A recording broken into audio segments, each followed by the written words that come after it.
Okay, another big milestone here for a lot of people who train for the 10K, sub 50 minutes. Okay, it's 8 minutes per mile, pretty much on the money. Okay, and I'm going to give you 6 workouts or 6 things to incorporate into your training that I've used with other folks with a lot of success that I encourage you to consider doing it whether you're a coach or a runner that might help you or your athletes achieve this goal. Okay, they're going to pop up on a screen. This is a good early season pace workout here. 16 to 20 times a 400-meter rep. Good early season rhythm running, especially if you have folks who are not ready for the longer reps just yet.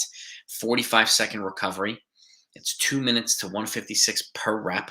Okay. So essentially, basically, you're going from 459 or 5 minutes per kilometer pace down to about 456 per kilometer pace, working your way towards from 10K down to 5K pace over the series of the workout. And again, you're building towards this pace. And then now I'm not only including per mile pace, I'm going to add per kilometer pace to all the workouts. So you're going to get both. Okay.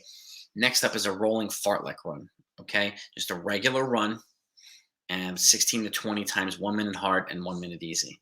You're progressing from essentially 458 down to 435 pace per kilometer. That's basically about 5K down to a little bit faster, lower 5K, almost down to 3K pace. Okay. This is a progressively harder workout. All right. You're essentially talking about 743 to 730 per mile pace, too. This is a good workout to help rhythm running. This is also a good workout to utilize for 10K. If you want to move up to the half marathon, it's also help great speed development workout for the 5K. So that's another one. The next one is a staple of 10K training, mile repeats, building towards 5 to 6 times a mile. It's actual race distance, okay? 2 minutes and 30-second recovery after each rep.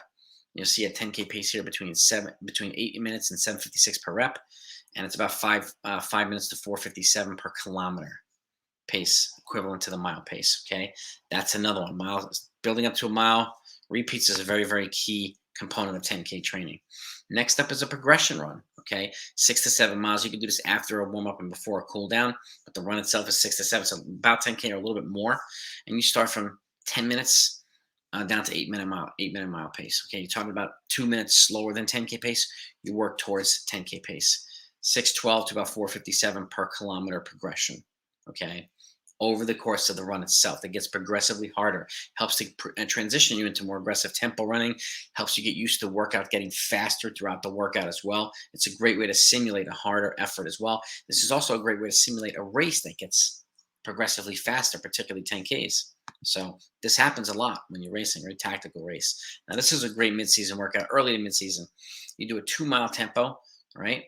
At 820 to about 815 per mile pace, you see here, which is about 507 to 510 per kilometer pace. That's a tempo effort. That'll elevate your heart rate to transition to the next component here. You take a 5 minute active recovery, then you do 2 miles at 10K pace. 8 minutes to 7:56 per mile, which is about 5 minutes to 4:57 per kilometer pace. You take a 4 minute active recovery after that, and then you finish off with some 600-meter reps. 5 to 6 times 600-meter rep. You take a 200-meter jog. You progress from 10K pace down to 5K pace. If you can do them all at 5K pace, that's great. But here, you're going the rate basically down from 230 to 223 per rep. So from about 8 minutes per mile, close to it, down to 743 to 744 per mile. So this is a great way to put together different pieces of the workout. Again, if you can't handle multiple 2 mile reps at 10K pace, this is a great way to do it as well. And again, this is between a good warm up, some drills and strides, and a cool down afterward. So another great workout itself. And lastly, we have one more. This is basically, we talked about fartlek earlier, but you're doing a long run now. You're turning fartlek into the long run, a long run into the fartlek. About 60 to 90 minutes long run. At this point, training for the 10K, you want the long run to be at least 60 to 90 minutes. Okay. And you add 10 or 12 times 1 minute hard and 1 minute easy within this long run. This is a good thing to do if you have rolling hills available to you and soft surfaces. It helps to simulate cross-country running, which is a good way to prepare for 10K and 5K races. The hard efforts you see here are 448 down to 438 per kilometer, which is essentially between 5K and 3K pace too. 743 down to about 728 per mile pace. And again, this is a great way to infuse hard running, acceleratory running within a long run, within a rolling long run. So you're getting a simulation of everything. Cross-country running, fartleking, and good way to build your leg speed and leg development and changing pace, which is another way to help your tactics with the races, whether you're running a 10K on the track or on the roads. Doesn't matter. But these are the types of things that can help you progress there. We're going to work our way to sub 45 minutes next. So be sure to subscribe to this channel so you don't miss them. We're going to work our way all the way down to sub 30.